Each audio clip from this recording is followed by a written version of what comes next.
안녕하십니까. 네, 날씨가 갑자기 추워졌습니다. 그렇죠? 그래서 여러분들 옷이 확 달라졌습니다. 네, 날씨가 추워졌지만 그러나 저는 국화를 볼 생각을 하니까 기대가 됩니다. 저는 국화꽃을 참 좋아하는데 참 국화꽃이 왜 이렇게 날씨가 쌀쌀한 때 피는지 모르겠어요. 그죠? 너무나 이쁜 꽃인데 더울 때 피는 게 아니라 쌀쌀할 때 잘 핀단 말이에요. 그래서 참 인생에도 꽃 피는 계절이 다 다른 것 같습니다. 봄에 피는 인생에 봄과 같은 때 피는 사람이 있는가 하면은 쌀쌀할 때 피는 사람도 있거든요. 그래서 하나님은 참 인격적이다. 꽃도 이렇게 인격적으로 피게 하신 거 보면은 우리 인생도 반드시 꽃 피는 날이 옵니다. 하나님께서 우리 인생을 꽃피게 하실 것을 기대하고 소망 가운데 믿음으로 살아야 되겠습니다. 오늘 말씀의 제목은 속죄소 위에서 말씀하신 하나님입니다. 다 같이 기도드리겠습니다. 하나님 아버지 감사를 드립니다. 제가 죄로 말미암아 감히 하나님 앞에 나갈 수 없고 교제할 수 없는 그런 자들이었습니다. 그런데 예수님의 십자가 보혈로 우리의 모든 허물과 수치를 다 씻어주시고 가려주시고 이제 정결한 하나님 백성으로 맞아주시고 또 우리와 대화해 주시고 말씀하여 주셔서 감사합니다. 한 주간 동안 시끄러운 세상에서 우리의 마음이 혼탁해졌습니다. 그러나 예배를 통해서 다시 주님의 세미한 음성을 듣기 원합니다. 주님을 만나는 영적 감격을 체험하기 원합니다. 제 마음에 오셔서 말씀하여 주시고 또 여러모로 지친 심령을 위로하시고 힘주시고 또 하나님의 소망으로 가득 채워주시기를 간절히 기도합니다. 예배를 통해서 영광을 받으시고 주의 임재를 체험하는 복된 시간 될 수 있도록 도와주십시오. 예수님의 이름으로 기도합니다. 아멘. 민수기 1장부터 10장은 이스라엘 백성들이 약속을 땅을 향해서 출발하기 전에 준비 과정입니다. 그들이 광야에 가서 또 약속의 땅에 들어가서 전쟁을 치러야 되는데 철저하게 준비를 시키신 것을 볼 수 있습니다. 1장부터 6장까지 지난주까지 살펴본 말씀에 보면 하나님은 거룩과 정결을 많이 강조하셨죠. 너희들이 거룩해야 또 정결해야 하나님의 영이 임재하셔서 너희들을 도와주신다 이런 말씀을 하셨습니다. 오늘 말씀은 감사와 헌신을 많이 강조하고 있습니다. 하나님은 감사하는 자에게 임하시고 또 자발적으로 헌신하는 자를 기뻐하신다. 또 겸손하게 회개하는 자를 기뻐하신다고 말씀을 하십니다. 우리 인생은 그 자체가 전쟁입니다. 우리가 살고 있는 세상에서 피부로 느끼듯이 얼마나 치열한 전쟁입니까? 이 험한 전쟁에서 우리 힘으로 우리 지혜로 이겨나갈 자신 있습니까? 정말 우리는 한 치 앞도 내다볼 수가 없고 우리 스스로는 도저히 이 영적 전쟁에서 이 험악한 세상에서 이길 자신이 없습니다. 하나님이 도와주셔야 되고 하나님이 밀어주셔야 승리할 수 있습니다. 그런데 하나님이 어떤 사람에게 임재하시는가, 어떤 사람 만나주시고 축복하시고 함께 하시는가, 오늘 말씀을 잘 살펴보면서 정말 하나님이 임재하실 수 있는 내적인 준비를 할 수 있기 바랍니다. 오늘 세 가지를 우리가 생각하며 은혜를 받기 원합니다. 첫째는 하나님은 감사로 제사 드리는 자와 함께 하십니다. 감사로 제사를 드리는 그런 사람을 기뻐하시고 함께 하십니다. 자, 7장 1절을 같이 읽어볼까요? 7장 1절 시작. 모세가 장막 세우기를 끝내고 거룩히 구별하고 또 그 모든 기구와 제단과 그 모든 기름에 기물을 발라 거룩히 구별한 날에 자, 장막을 세우고 성막을 다 완성을 했습니다. 근데 하나님께서는 성막에 있는 모든 기구에 기름을 발라서 거룩히 구별하라 이렇게 말씀을 하셨습니다. 성막에 있는 모든 기구는 하나님이 임재하시는 특별한 의미가 있기 때문에 구별을 하라는 것입니다. 성막에 있는 그 기물들도 나무고 쇠고 세상의 바깥에 있는 것들과 재료는 똑같습니다. 그러나 왜 기름을 바르고 구별하라고 하셨습니까? 그것은 여기에 하나님의 신적인 권위를 부여하기 위해서입니다. 성경책은 다른 모든 책들과 같은 종이와 가죽으로 되어 있습니다. 재료는 똑같죠. 그러나 왜 우리가 성경을 다르게 추구합니까? 이 성경을 통해서 하나님이 우리에게 말씀하시기 때문에. 이 강다성은 나무로 되어 있어서 다른 것과 똑같습니다. 재료는. 그러나 우리가 이곳에서 하나님의 말씀이 선포되기 때문에 우리가 귀하게 여기고 또 기도하기에 힘을 써야 되는 것입니다. 우리의 몸이나 세상 사람들의 몸이나 다를 것이 없습니다. 그러나 우리는 세상 사람들과 몸과 달리 특별히 구별된 존재고 하나님의 영이 임재하는 거룩한 성전이기 때문에 구별하여 드리라는 것입니다. 그래서 성령이 임재하실 수 있는 영적인 환경을 만들기에 힘을 써야 되겠습니다. 2절과 3절을 읽겠습니다. 2절 3절 시작. 이스라엘 지휘관들 곧 그들의 조상의 가문의 우두머리들이요 그 지파의 지휘관으로서 그 계수함을 받은 자의 감독된 자들이 헌물을 드렸으니 그들이 여호와께 드린 헌물은 덮개 있는 수레 6과 소 율 2마리이니 지휘관 2사람의 수레가 하나씩이요 지휘관 1사람의 소가 1마리씩이라 그것들을 장막 앞에 드린지라. 이스라엘 12지파가 있는데 이 12지파의 지휘관들이 자발적으로 하나님 앞에 헌물을 드렸습니다. 그것은 지휘관 1사람당 소 1마리 그리고 지휘관 2사람당 수레 하나를 드리는 것입니다. 이게 수레는 여기 그림에 나오는 것처럼 2마리 소가 끄르는 이 수레를 하나님께 드립니다. 그러면은 그 소와 이 수레가 성막을 운반하고 또 성막 봉사하는 데 쓰여졌습니다. 총 소 12마리와 수레 6개가 들어졌는데 하나님이 이것을 레인들의 주라 말씀하셨어요. 레인 중에서도 게르손 자손들에게는 수레 2개 그리고 소 4마리가 주어졌습니다. 이것으로 성막에 들어가는 모든 휘장을 다 옮기도록 성막을 울타리를 싸고 있는 휘장 그리고 성막을 덮는 휘장 성막 덮는 휘장이 몇 개로 되어 있죠? 3겹으로 되어 있거든요. 바깥단에 해달 가죽 그리고 다른 이렇게 되어 있는데 그리고 또 지성소와 성소를 가로막는 휘장 이 휘장이 종류가 많습니다. 그 휘장들을 잘 접어서 이 수레에 담아서 옮기도록 그렇게 말씀하셨어요. 무라리 자손들에게는 수레 4과 소 8마리가 주어졌습니다. 게르손 자손보다 2배가 주어졌습니다. 왜냐하면 무라리 자손들은 주로 무거운 기둥들을 옮겨야 되기 때문에 수레가 더 많이 제공이 되었습니다. 그런데 고앗 자손들에게는 수레나 소가 전혀 주어지지 않았습니다. 그들이 옮기는 것은 뭐죠?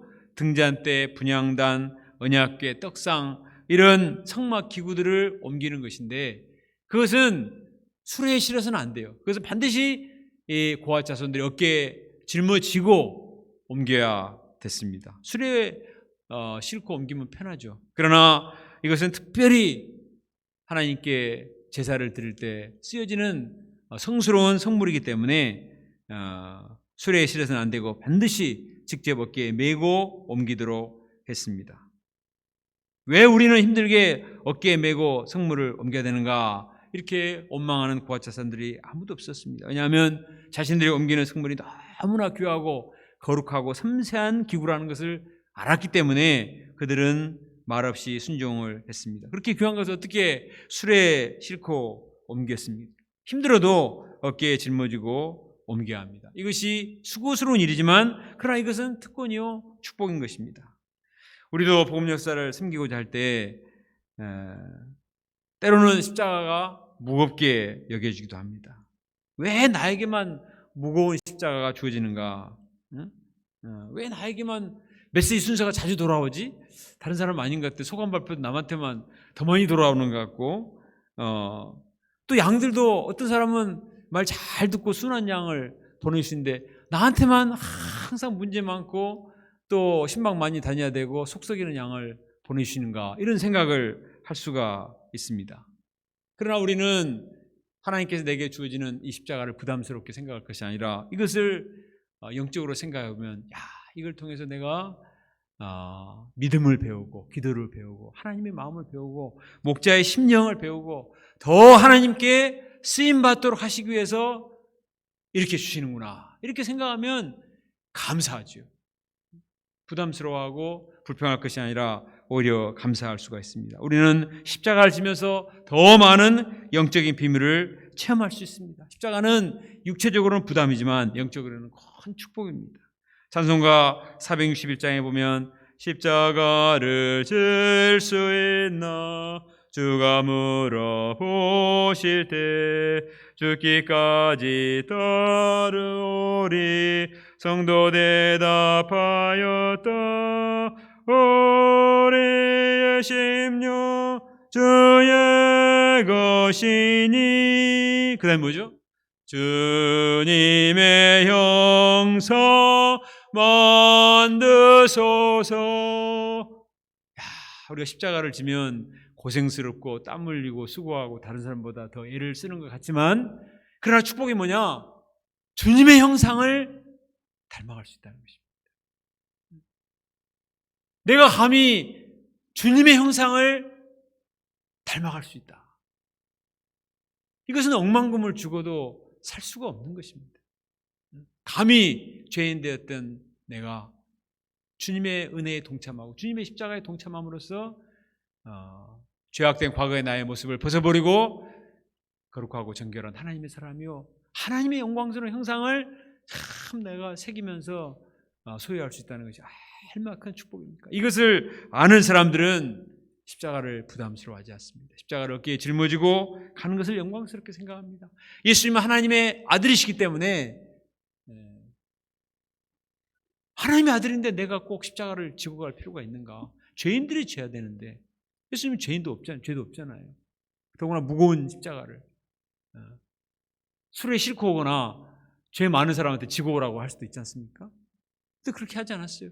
예수님은 자신이 십자가를 짊어지셨습니다. 그리고 십자가에 죽으셨습니다. 이것을 통해서 인류의 대속 역사를 이루시고 하나님의 뜻을 성취하시고 부활의 영광에 이르시게 되었습니다. 그래서 예수님 말씀하셨습니다. 아무든지 나를 따라오거든 자기를 부인하고 자기 십자가를 지고 나를 따를 것이니라. 십자가를 싣고 따르라 이렇게 말씀하시지 않으셨어요? 십자가를 지고 나를 따를 것이니라. 사도 바울은 이 십자가의 비밀을 알았기 때문에 오히려 자발적으로 십자가를 지고자 했고, 이를 통해서 부활의 권능에 이르고자 하는 소망을 가지고 십자가를 감당을 했습니다. 쉽게 부담 없이 하는 것이 꼭 좋은 것만은 아닙니다. 십자가가 어렵지만 예수님을 배우고 부활의 영광에 참여하고 주님의 형상을 닮아갈 수 있는 비밀이기 때문에 십자가를 회피하지 말고 적극적으로 짊어지고 따를 수 있기를 기도합니다. 따라서 합시다. 십자가는 특권이다. 십자가는 축복이다. 이렇게 해야죠. 이렇게. 자, 시작. 십자가는 특권이다. 십자가는 축복이다. 정말 그렇게 해보세요. 목사님 전화해서 이번 주 소감이신데요 그러면은 다른 얘기 하려고 그러지 마시고 십자가는 축복이다. 다음 주도 시켜주세요. 이렇게 하면은 하나님의 은혜가 임합니다. 자, 11절 같이 읽어보겠습니다. 11절 시작. 여호와께서 모세에게 이르시기를 지휘관들은 하루 한 사람씩 제단의 봉헌물을 드릴지니라 하셨더라. 하나님은 각 지파의 지휘관들에게 봉헌물을 드리라 이렇게 말씀을 하셨어요. 봉헌물은 영어 성경에 보면은 offering for the dedication, 하나님께 온전히 드리기 위한 헌물이다. 봉은 뭐죠? 받들 봉자잖아요. 헌신한다. 그러니까 하나님의 은혜에 감사해서 하나님을 받들어 내가 하나님께 헌신하고자 하는 표시로서 제물을 바치는 것입니다. 이스라엘 백성들은 과거에 노예 백성들이었습니다. 정말 비참한 인생을 살았습니다. 죽으라고 뼈빠지게 고생하지만 짐승과 똑같은 인생을 살다가 끝나는 거예요. 근데 하나님께서 일방적인 은혜로 그들을 구원해 주셨습니다. 해방시켜 주셨어요. 해방시켜 주시는데 끝나지 않고 제사장 나라 거룩한 백성, 온 세상에 대해서 대표 백성, 보배로운 백성으로 삼으셨습니다. 그들을 통해서 하나님의 영광을 나타내시고 수많은 인생들을 하나님께로 돌이키는 하나님의 백성으로 삼으셨습니다. 그리고 그것을 위해서 이제는 하나님이 예비해 두신 적과 꿀을 가나안 땅을 향해서 출발을 시키시는 거예요. 이걸 생각하면 얼마나 감사합니까? 자기들이 잘해서 자기들이 전투를 해서 빠져나오고 그 땅을 차지하는 거 아닙니다. 하나님이 구원해 주시고 하나님이 인도하시고 하나님이 약속해 주신 거예요. 이 은혜를 생각할 때 하나님께 감사해서 헌물을 드리라는 것입니다. 그들이 드릴 봉헌물은 8가지입니다. 화면에 그림으로 나오고 있습니다. 첫 번째는 130세겔의 은접시 1개고, 두 번째는 70세겔의 은대접 1개, 세 번째는 2그릇에 채운 소재 제물, 그리고 네 번째는 10세겔의 금그릇 1개, 또 다섯 번째는 거기에 담겨진 향, 여섯 번째는 번제물인데 수송아지 1마리, 순양 1마리, 1년 된 순양 1마리, 일곱 번째는 속죄제물로서 순염소 1마리, 여덟 번째는 마지막 화목제물로서 소 2마리, 순양 5마리, 순염소 5마리, 1년 된 순양 5마리. 와, 많다. 근데 이것은 모든 사람이 하는 게 아니라 각 지파를 대표해서, 각 지파가 몇 명 정도 돼요? 유다 지파만 6만 명이나 되잖아요. 근데 그 대표로 지휘관이 이렇게 바치는 것입니다. 그런데 12지파가 똑같아요. 전부 똑같은 제물과 똑같은 양을 그렇게 드리도록 했습니다. 이렇게 해서 소제와 번제와 속죄제와 화목제를 드리도록 했습니다. 소제는 뭐냐면 소자가 가늘 소자예요. 그러니까 소제는 짐승을 드리는 게 아니라 곡식을 드리는 것입니다. 곡식을 잘 갈아가지고 아주 가늘게 갈아서 고운 가루를 거기에다가 기름을 넣어서 향기로운 향을 내어서 구우면 하나님께 향기가 되어서 들어가는 것입니다. 소제에는 덩어리가 있어서는 안 돼요. 다 갈아야 돼요. 이거 뭘 의미하냐면 하나님께 대한 충성과 헌신을 의미합니다. 나의 생각, 나의 야심과 이런 것들을 다 내려놓고 전부 갈아서 정과 욕심을 십자가에 못 박고 온전히 헌신된 마음, 순수한 마음을 하나님께 바친다. 그런 의미에서 소제를 드립니다. 번제는 번트 오퍼링, 태우는 것입니다. 제물을 다 태워서 죄를 회개하고 내 인생을 불태워서 하나님께 드립니다. 이런 뜻입니다. 속죄제는 죄를 회개하고 죄를 속하는, 죄가 용서함을 받는 제사이죠. 화목제는 화목케 하는, 하나님과 인간, 또 인간과 인간이 서로 화목케 되는 제사입니다. 이 모든 제사는 구원의 은혜에 대한 감사예요. 하나님께서 내게 주신 구원의 은혜에 감사하고 또 자기의 죄를 속하기 위한 그런 제사입니다. 하나님이 이처럼 하나님께 감사해 드린 봉헌물을 귀하게 여기셔서 12지파가 드린 봉헌물을 다 기록을 하도록 하셨습니다. 첫날 유다 지파가 드리고 12번째 날 납달리 지파가 드리는데 내용이 똑같으니까 유다 지파가 이렇게 드리고 다른 지파 이하 동문, 그렇게 하면 성경 필사에 얼마나 도움이 됩니까? 시간 절약하고 종이도 아끼고. 근데 하나님은 전부 기록을 하도록 하셨어요. 무슨 의미가 있습니까? 하나님은 각 지파를 다 기억하시는 거예요. 유다 지파가 제일 먼저이기 때문에 유다 지파만 기억하시는 게 아닙니다. 다른 지파도 다 기억하시고 그 지파에 속한 모든 사람을 다 기억하십니다. 여기 있는 사람, 우리가 오늘 11시 예배 본다 하면 11시 예배 팀, 이게 아니에요. 거기에 속한 모든 한 사람 한 사람 전부 기억하시고 다 영접해 주십니다. 하나님께는 한 사람 한 사람이 너무나 소중하기 때문에 히브리서 6장 10절에 하나님은 불의하지 아니하사 너희 행위와 그의 이름을 위하여 나타낸 사랑으로 이미 성도를 섬긴 것과 이제도 섬기고 있는 것을 잊어버리지 아니하시느니라. 내가 하나님께 드린 진심과 헌신과 눈물과 이 모든 것을 사람들은 몰라줘요. 네메 목자님이 알기는 하나. 내가 얼마나 고생하면서 이렇게 헌신하고 아침 일찍 추운데 와서 청소하고 나와 하나 좀 보시지. 모를 수도 있습니다. 그러나 하나님은 다 아신단 말이에요. 하나님은 다 보시고 아시고 잊어버리지 않으시고 다 영접하신 줄로 믿습니다. 모든 사람의 감사와 헌신을 다 받으시고 하나님 나라의 생명책에 다 기록을 하시는 거예요. 사무엘하 23장에 보면 다윗을 도와 다윗 왕국을 이룬 용사들 55명의 이름이 그들의 행적과 함께 다 일일이 기록해 놨어요. 로마서 제일 마지막 장 16장에 보면 바울이 함께 동역했던 이름을 다 기록했습니다. 나를 위해서 목이라도 내놓고자 한 브리스가, 아굴라, 또 베베 집사, 다 그 사형과 함께 이름들을 전부 기록을 했습니다. 그것은 뭘 의미하냐? 바울은 수많은 교회를 개척을 하고 수많은 사람을 도왔지만 할 수 있는 대로 다 이름을 기억하고 편지에 언급을 하고 또 그 사람들을 다 이렇게 칭찬하면서 천거를 하고 있습니다. 그것이 바로 하나님의 마음인 거예요. 하나님께서 우리 한 사람 한 사람의 모든 진심을 잊지 않으시고 기억하시고 때가 되면 반드시 갚아주십니다. 갚아주세요. 하나님께 드리는 것은 하나님께 구워드리는 거라고 그랬습니다. 하나님이 다 기억하시고 갚아주세요. 시편 50편 23절에 감사로 제사를 드리는 자가 하나님을 영화롭게 하나니 그렇지 않습니까? 같은 제사를 드려도 의무감으로 드릴 때 하나님이 임재하시지 않습니다. 그러나 감사로 제사를 드리는 자가 하나님을 영화롭게 합니다.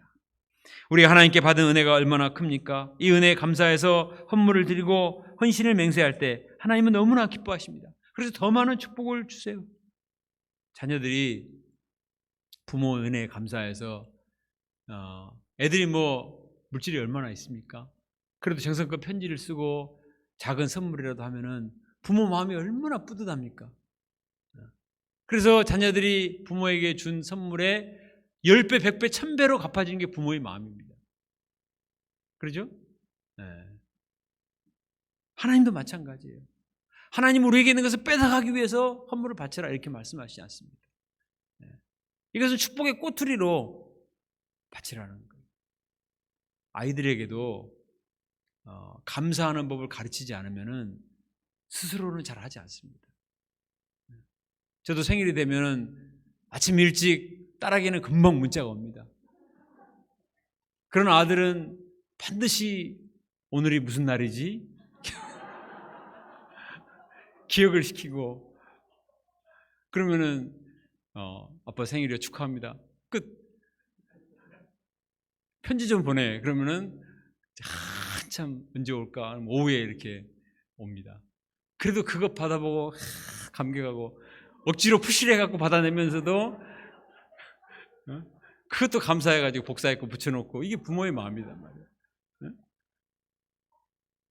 그 자녀가 뭘 요구를 하면은 요구하는 것보다 더 많이 보내는 게 항상 부모의 마음이에요. 그러면서도 참 기뻐하고 뿌듯해하는 게 부모의 마음인데 하물며 하나님은 어떠하시겠습니까? 하나님은 독생자까지 아끼지 않냐고 내주시는데 얼마든지 우리에게 주기를 원하시는 거죠. 근데 그것을 위해서는 하나님과 영적인 질서를 지켜야 합니다. 감사할 줄 아는 사람이 되도록 하는 거예요. 이스라엘 백성들이 왜 역사 속에서 자꾸 망하느냐? 하나님께 대한 감사를 잊어버릴 때 그래요. 하나님께 대한 감사를 잊어버리고 우상에게 가고 우상에게 절하고 하나님께 가야 될 영광을 다른 것에 갖다 바치니까 하나님의 축복의 문이 닫히는 것입니다. 자기 스스로 그렇게 하는 거예요. 그래서 하나님께서는 출발부터 훈련을 시키셨어요. 감사해라. 감사하고 드리는 생활을 하라는 겁니다. 그것을 꼬투리로 해서 더 축복하시기 위해서 이렇게 하시는 것입니다. 우리도 왜 양 때부터 헌금 교육을 시켜야 합니까? 왜 어린아이 때부터 하나님께 드리는 것을 가르쳐야 합니까? 이것이 바로 하나님과의 영적인 질서를 지키고 또 이걸 통해서 하나님의 은혜를 체험하고 하나님이 함께 하시고 축복하신 하나님의 그 임재하심을 체험하기 위한 꼬투리가 되기 때문에 우리 인간은 이기적이거든요. 자기중심적이고 그냥 놔두면 한없이 이기적이 되고 그런 게 인간입니다. 그래서 자꾸 하나님께 감사하고 드리는 연습을 해야 합니다. 자기 스스로 연습을 하고 양들에게 자녀들에게 가르치고 그러면은 어느 순간에 드리는 것이 기쁨이 됩니다. 드리면서 기뻐하고 감사하게 되고 더 많은 믿음의 비밀을 체험할 수가 있습니다. 세상 젊은이들은 금요일 저녁을 불금이라고 말합니다. 월요일부터 금요일까지 스트레스 받았던 것을 다 날려버리자. 그래서 금요일 날은 그냥 먹고 마시고 즐기고 불타는 이 밤을 하면서 막 그냥 돈을 막 쓰고 그렇게 합니다. 그리고 거기에 들어가는 돈은 전혀 아까워하지 않아요. 인간적으로는 자기가 엔조이 한다고 그렇게 말을 합니다. 그러나 영적으로 보면 사탄의 재단에 자기의 몸과 영혼을 바치는 거예요. 시간을 바치고 물질을 바치고 그것으로 끝나는 게 아니라 자기 영혼을 혼납하는 겁니다. 그리고 끝나면 어떻게 합니까? 완전히 그냥 무기력하고 그냥 그 지저분하고 이 죄로 말미암아 타다남은 죄와 같이 비참한 거예요. 그러나 우리가 하나님께 드리는 것은 어떻습니까?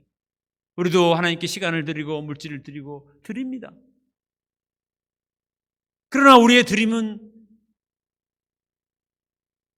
세상 사람들이 인생 즐기다가 그냥 허망하고 그렇게 하는 것이 아니에요. 우리 마음에 기쁨이 있습니다. 은혜가 있습니다. 우리 마음이 거룩하게 되고 정결하게 되고 하나님의 임재를 체험하고 내 인생을 불태워 하나님께 드리고 소중한 억압을 깨어서 드리고 나의 진심을 고운 가루처럼 빻아서 드릴 때 그때 하나님의 임재를 체험하고 하나님이 나와 함께 하시고 또 나에게 말씀하시는 하나님의 음성을 듣습니다. 하나님은 이러한 헌신을 흠양하시고 갚아주시다. 그리고 그것은 마리아의 옥합이 그랬던 것처럼 많은 사람에게 아름다운 향기가 되는 거예요. 죄로 불태웠을 때는 악취가 나지만 하나님께 헌신하여 드린 것은 하나님께도 영광이 되고 다른 사람에게도 은혜가 되고 나도 기쁨이 되는 것입니다.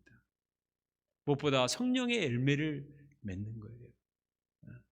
이것이 영적인 비밀이기 때문에 하나님은 그런 삶을 살도록 말씀하시는 것입니다. 저는 주일마다 우리 목자님들과 형제자매들이 드린 이 헌금을 하나도 빠짐없이 다 읽어봅니다. 그리고 다음 주 새벽재단에 그 헌금 봉투를 가지고 올라가서 그대로 하나님께 보고를 합니다. 하나님 아버지, 이렇게 귀한 물질들을 하나님께 봉헌하여 드렸으니 이 가정을, 이 목자를, 이 양을 축복하시고 하늘 문을 열어서 축복해 주시옵소서. 그대로 보고를 해요.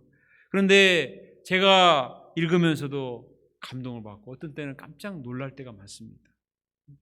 이건 의무적인 것도 아니고 또 11조에 해당되지 않는 것 같은데도 참 무슨 일만 있으면 꼬박꼬박 감사한금을 드리는 분도 있습니다.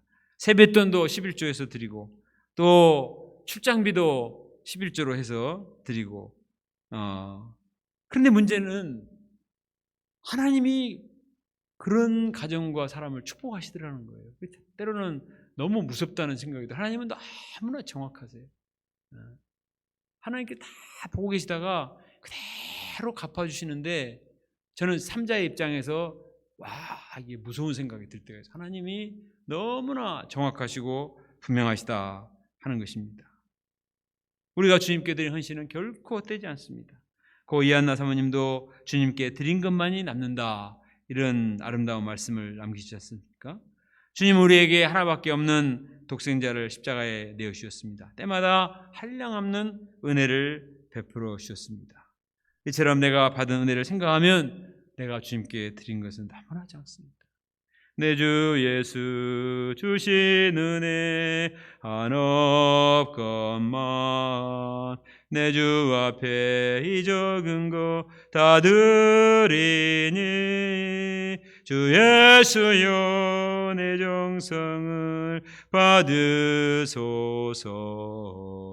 찬송을 부르는데 기쁨이 있잖아요. 이 작은 것을 드린다고 하는데 내 마음에 기쁨이 있고 은혜가 있습니다. 그것은 하나님이 받으시고 하나님께서 내 마음에 신령한 것으로 갚아주신다는 증거입니다. 우리가 이 영적인 비밀을 체험하고 또 하나님의 임재하심을 체험하는 복된 하나님의 백성이 될 수 있기를 기도합니다. 감사하는 생활, 하나님은 감사하는 자를 기뻐하세요. 11장부터 문제가 생기는데 제일 먼저 불평입니다. 금방 감사를 잃어버리고, 우리는 항상 로마서 1장 후반부에서도 감사치 않는 것이 하나님을 알되 영화롭게 하지 않고 감사치 않는 것이 죄의 뿌리라고 했습니다. 그래서 우리가 항상 감사하게 힘을 써야 되겠습니다. 두 번째로 진실되게 죄를 회개할 때 임재하십니다. 회개하는 자에게 89절을 같이 읽어보겠습니다. 89절 시작. 모세가 회막에 들어가서 여호와께 말하려 할 때에 증거궤 위 속죄소 위에 두 그룹 사이에서 자기에게 말씀하시는 목소리를 들었으니 여호와께서 그에게 말씀하심이었더라.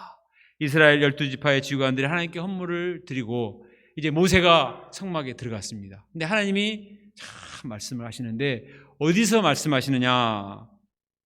증거궤 위 속죄소 위에 두 그룹 사이에서, 화면에 보신 것처럼 증거궤 위에 두 그룹 천사들이 날개를 펴서 다 덮고 있습니다. 우리 인간이 근본적으로 죄악되기 때문에 하나님 앞에 나갈 수가 없어요. 아무리 노력을 해도 인간은 추한 존재이기 때문에 하나님과 인간이 바로 만날 수가 없습니다. 그런데 대제사장이 지성소에 들어가서 짐승의 피를 뿌리고 죄를 정결케 하면 천사들이 죄를 덮어줍니다. 그때 하나님께서는 저 언약궤 위에서 만나주세요. 그래서 그 언약궤를 속죄소, 영어로 보면은 mercy seat, 자비의 처소다 라고 말해요.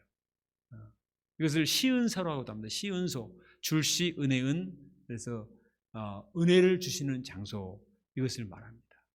하나님은 이스라엘 백성들이 많은 공적을 쌓고 신무기를 개발하고 대적을 물리칠 수 있는 아주 새로운 작전을 짜고 그랬을 때 이야 내 백성이다, 그때 임재하시고 그런 거 아니에요. 그건 하나님이 다 하세요. 무기는 하나님께 다 있고 작전은 하나님께 다 있습니다. 우리가 할 것은 내가 죄인됨을 인정하고 하나님 앞에 나가서 회개하고 참 주님의 자비와 은혜를 구하는 것입니다. 그러면은 하나님이 나의 죄를 다 씻어주시고 가려주시고 덮어주시고 거기서 만나주시는 거예요. 그리고 말씀하시는 거예요. 이 속죄소는 신약적으로는 십자가를 의미합니다. 십자가. 예수님께서 십자가에 피 흘려 죽으심으로 우리의 모든 죄를 씻어주셨습니다. 그래서 겸손하게 있는 모습 그대로 나아가서 죄를 회개하면 그 십자가의 피가 우리의 죄를 다 덮어주시고 그리고 우리를 만나주시고 말씀해 주시고 영접해 주시는 거예요. 자기의 교만과 자기의 자랑거리 이런 것들을 다 내려놓고 온전히 죄인된 모습으로 하나님 앞에 나가서 사죄함을 덧입고 주님을 만나고 주님의 임재를 체험하는 이러한 축복을 체험할 수 있기를 간절히 기도합니다. 사도 바울은 이런 겸손한 자세로 항상 하나님 앞에 나갔습니다. 디모데전서 1장 13, 14절 내가 전에는 비방자요 박해자요 포행자였으나 도리어 긍휼을 입은 것은 내가 믿지 아니할 때 알지 못하고 행하였음이라. 우리 주의 은혜가 그리스도 예수 안에 있는 믿음과 사랑과 함께 넘치도록 풍성하였도다. 자신은 비방자요 박해자요 폭행자요 죄인 중에 괴수로서 하나님의 심판을 받아도 할 말이 없는데 내가 예수님 안에 있는 믿음과 사랑, 예수님을 믿은 것뿐인데 주님께서 넘치는 풍성한 사랑을 베풀어 주셨다는 것입니다. 그래서 내가 모든 사도보다 더 많이 수고했으나 내가 아니요 나와 함께 하신 하나님의 은혜로라. 항상 감사하고 또 회개하고 겸손한 자세로 하나님 앞에 나갔을 때 하나님께서 그와 함께 하시고 심오한 복음 진리를 깨닫게 하셨습니다. 그래서 우리가 사도 바울의 서신서를 읽으면 너무나 놀랍잖아요. 특히 이런 놀라운 복음 진리를 이렇게 잘 설명할 수 있는가. 사도 바울이 머리가 좋고 공부를 많이 해서 그런 거 아닙니다. 자기가 많은 것을 배우고 능력 있다고 했을 때는 복음의 대적자였어요. 그러나 그가 회개하고 완전히 깨어지고 부서져서 비방자요 폭행자요 죄인 중에 괴수요 참 쓸모없는 사실을 인정하고 하나님 앞에 납작하게 엎드렸을 때 하나님은 그에게 신령한 영적 비밀들을 많이 깨닫는 복을 주신 겁니다. 우리도 마찬가지예요.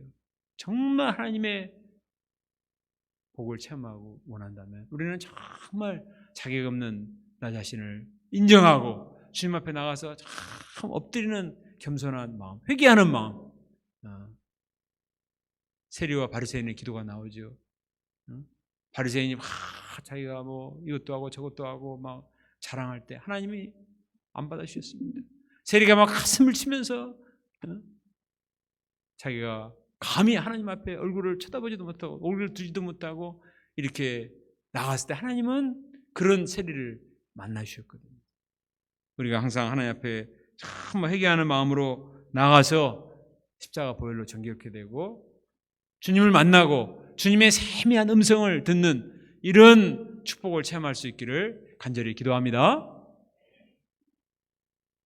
오늘이 10월 17일인가요? 네. 근데 12월 1월 양식이 배달이 돼서 먼저 왔습니다.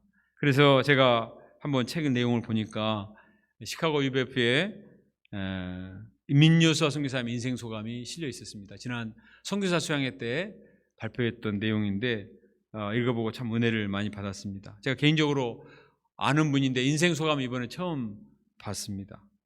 그는 목포 출신인데 대학교에 3번 떨어지고 사수해가지고 대학을 갔습니다. 사수하는 동안에 가난에 대한 운명주의와 또 실패의식, 인생의 허무와 무의미 때문에 밤새도록 친구들과 술 마시고 길에서 잠자고 또 헤비메탈 음악을 들으면서 그냥 머리를 막 흔들면서 이렇게 다니던 자였습니다. 목포에서 홀어머니가 돈을 붙여줘서 공부하는데 시험을 3번이나 떨어지고 성적은 안 오르고 너무나 비참하니까 어느 날 전철에 비친 자기의 모습이 너무나 비참해서 전철에 뛰어들어 자살하고 싶은 마음이 들 정도였습니다. 그렇게 해서 사수 끝에 대학에 막상 들어왔지만 또 대학에서 수업을 따라가지 못하고 1학년 때 12과목 F를 맞았다고 했습니다. 그렇게 하라고 해도 하기 어려울 텐데 도대체 한 학기에 몇 과목 정도 듭니까? 되게 6과목 막 되지 않나요? 12과목이면 한 학기당 6과목은 F를 맞아야 되는데 12과목 F를 맞고 학사연구를 받고 이제 쫓겨날 위기에 처하게 됐어요. 3학기 연속 3학기 학사연구 받으면 쫓겨나잖아요. 그는 자두운 자취방에서 나오지도 않고 거라사 광인계처럼 자취방에서 정말 폐인처럼 살고 있었습니다. 그런데 학기 초에 만난 적이 있던 1:1 UBF 목자님이 어떻게 수문해가지고 자취방을 찾아왔어요. 그래서 1:1을 시작을 했습니다. 그리고 수양에 참석했습니다. 근데 내 이름이 무엇이냐? 마가복음 5장 말씀을 통해서 자기가 거라사 광인과 같은 자신을 깊이 인정하고 십자가 복음을 영접하게 되었습니다. 예수님의 십자가 복음을 영접했을 때 그 마음의 모든 운명주의와 어둠과 죄로 인한 고통이 물러가고 그 마음에 참된 평화가 임하게 되었습니다. 그는 어두운 자취방을 빠져나와서 장막생활을 하며 그때부터 공부를 열심히 했는데 2학년 2학기 때 과수석을 했습니다. 12과목 F를 맞던 사람이 불과 1년 만에 2학년 2학기 때 과수석을 하고 4년 만에 졸업을 하는데 12과목 F를 다 떼우고 빵꾸 났으니까 떼어야 될 거 아니에요? 전부 다 떼우고 3학년 4학년 장학금 받고 영광스러운 졸업장을 받게 됐다고 했습니다. 그리고 2001년에 졸업한 후에 미국 선교사로 나갔습니다. 지난 20년 동안 많은 믿음의 체험을 하고 지금은 시카고 본부에서 웹 디자인을 책임 맡아 이 UBF 본부 홈페이지 들어가면은 이분이 모든 걸 관리를 하거든요. 네. 충성스러운 일꾼이 되었습니다. 과거 무덤가에 머물러 있던 자가 지금 아침마다 1km를 뛰면서 기도하는 자가 되었다고 했습니다. 교만한 미국 양들을 제자 잡는 복된 선교사 삶을 살고 있고 벌써 자녀들이 대학에 들어가서 선교 동역자들이 되었습니다. 그가 가르사 광인처럼 쓸모없는 자였지만 있는 모습 그대로 예수님의 십자가 앞에 나갔을 때 주님은 그의 죄를 씻어주시고 만나주셨습니다. 말씀하게 주셨습니다. 생명의 말씀을 주셔서 그 패배로 찌든 인생을 만회시켜 주시고 정말 인생의 전쟁에서 승리하게 도와주신 거예요. 우리도 과거에 가르사 광인 같고 사마리아인 같고 세리와 같은 이런 죄인들이었지만 정말 우리가 있는 모습 그대로 주님 앞에 나갔을 때 십자가 보혈로 우리를 정결케 하시고 우리를 만나주시고 우리에게 말씀을 들려주시고 우리의 잃어버린 자아를 회복시켜 주셨습니다. 그리고 그 주님은 지금도 우리를 기다리고 계시는 거예요. 양떼만 아니라 지금도 우리가 있는 모습 그대로 주님 앞에 나가서 겸손하게 주님의 긍휼을 구하기 원하세요. 오라 우리가 서로 변론하자. 너의 죄가 주홍 같을지라도 눈과 같이 희어질 것이요 진홍같이 붉을지라도 양털같이 희게 되리라. 나는 의인을 부르러 온 것이 아니요 죄인을 부르러 왔노라. 수고하고 무거운 짐자들아 다 내게로 오라. 내가 너희를 쉬게 하리라. 이 말씀들은 내가 처음 말씀 공부하고 처음 수양에 갔을 때만 초청하시는 그런 음성이 아니라 지금도 동일한 말씀으로 초청하세요. 지금도 수고하고 무거운 짐들이 얼마나 많습니까? 지금도 얼마나 내가 참 죄 문제에 시달릴 때가 있고 얼마나 내가 참 부끄러운 모습들이 많이 있습니까? 있는 모습 그대로 주님 앞에 나가서 참 십자가 보혈의 은혜를 구할 때 주님은 다 씻어주시고 만나주시고 말씀을 들려주시고 우리와 함께 하시고 대적들을 물리쳐주시고 우리를 반드시 승리케 하시리라 믿습니다. 사람들이 인생을 승리하기 위해서는 자기 능력을 극대화시켜야 된다고 생각을 합니다. 그래서 능력 있는 사람 만나고 좋은 정보를 얻고 높은 지위에 있는 사람 만나서 그걸 쌓고 일으켜야 인생 높게 되고 성공한다고 생각을 해요. 일견 맞는 것 같습니다. 그러나 요즘 보세요. 이런 것들이 얼마나 위험한 경우가 많습니까? 그렇게 해서 잘 먹고 잘 살고 대단하게 된다. 그렇게 해서 나중에 타락하고 오히려 비참하게 되는 경우도 많습니다. 우리는 항상 솔로몬이 뭐예요? 솔로몬이 정말 처음에 성전을 짓고 그렇게 겸손하게 봉헌 기도를 할 때 하나님이 기뻐하시고 성전에 그름으로 임재하시고 축복하시는데 나중에 나라를 넓히고 부강하게 되고 그 뒤로 하나님께 나가지 않습니다. 회개하지 않습니다. 하나님께 진심을 드리지 않습니다. 애굽에서 들여온 많은 말들 그리고 전 그냥 주변의 나라에서 그냥 그 첩들 여기들의 그냥 마음을 다 뺏겨가지고 나중에 비참하게 되었습니다. 초심을 항상 유지하면서 하나님 앞에 내가 다윗이 말한 것처럼 내가 무엇이며 내가 무엇이 간데 내가 무엇이 간데 이에 이르게 하셨나이까. 이런 겸손한 마음으로 하나님 앞에 나아가 기도하며 회개하며 은혜를 구할 때 하나님이 자비와 은혜를 주셔서 우리를 승리케 하시는 거예요. 그리고 다른 데 나가고자 다른 사람에게 나가고자 힘을 쓰기보다도 주님의 속죄소 앞에 자꾸 나가야 돼요. 십자가 앞에 나가야 돼요. 그래서 주님의 보혈의 은혜를 덧입고 하나님의 자비와 긍휼을 덧입고 그 은혜를 의지해서 사는 사람이 승리 인생을 살 수가 있습니다. 세 번째로 하나님은 말씀을 통해서 임재해 주십니다. 8장 1절부터 4절은 등잔 때에 관한 규례죠. 2절과 3절을 같이 읽어보겠습니다. 시작. 아론에게 말하여 이르라. 등불을 켤 때에는 7 등잔을 등잔대 앞으로 비추게 할지니라 하심에 아론이 그리하여 등불을 등잔대 앞에 비추도록 했으니 여호와께서 모세에게 명령하심과 같았더라. 성막은 창문이 없습니다. 그래서 어떻게 밝게 하느냐? 그 안에 있는 등잔, 등불이 이렇게 밝히는 거예요. 화면에 보신 것처럼 제사장이 등불을 켜서 그래서 항상 불이 꺼지지 않도록 그렇게 하셨습니다. 등불은 빛이신 하나님을 상징합니다. 하나님은 빛이시라 어둠이 조금도 없다고 했습니다. 빛이신 하나님께서 모든 어둠을 몰아내십니다.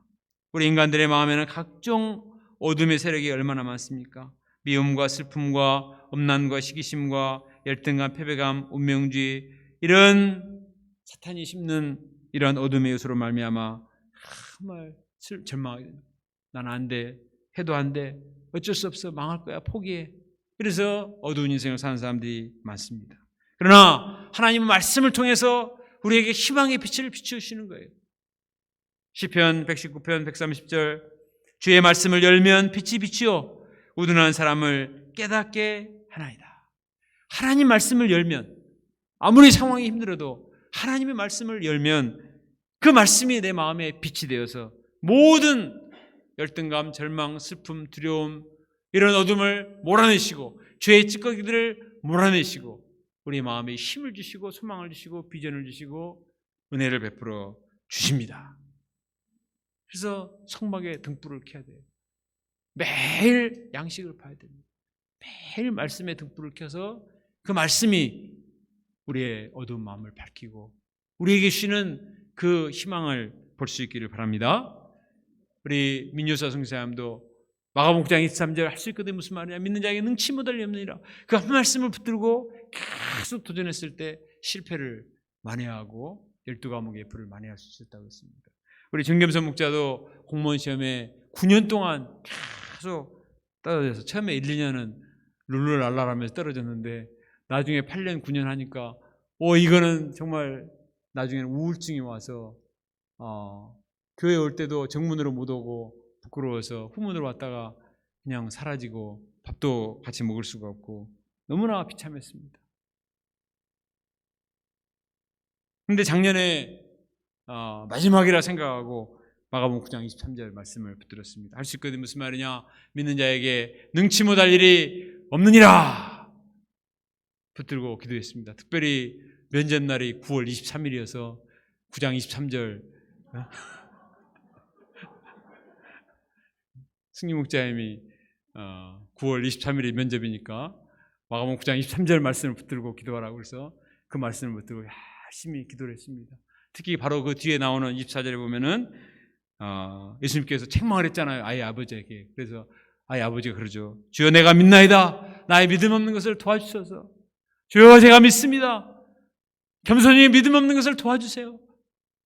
머리로는 아는데 현실적으로 믿음이 없잖아요. 그래서 큰 믿음 없는 것을 도와주시도록 간구했을 때 하나님의 지혜와 명철과 담대함을 주셔서 당당하게 합격하게 하셨다고 했습니다. 우리도 인생을 살다 보면 현실은 너무나 어둡고 막막하게 느껴질 때가 많습니다. 그러나 하나님의 말씀을 붙들면 말씀이 우리에게 빛이 됩니다. 로마서 8장을 열심히 읽고 필사하고 열심히 암송하면 나도 모르는 사이에 육의 생각이 물러갑니다. 영적인 생각을 하게 되고 넉넉히 이기느니라 내 입에서 나옵니다. 고백이 나오는 거예요. 우리가 말씀을 붙들고 참 우리의 마음을 밝혀서 우리가 인생의 전쟁에서 승리할 수 있기를 바랍니다.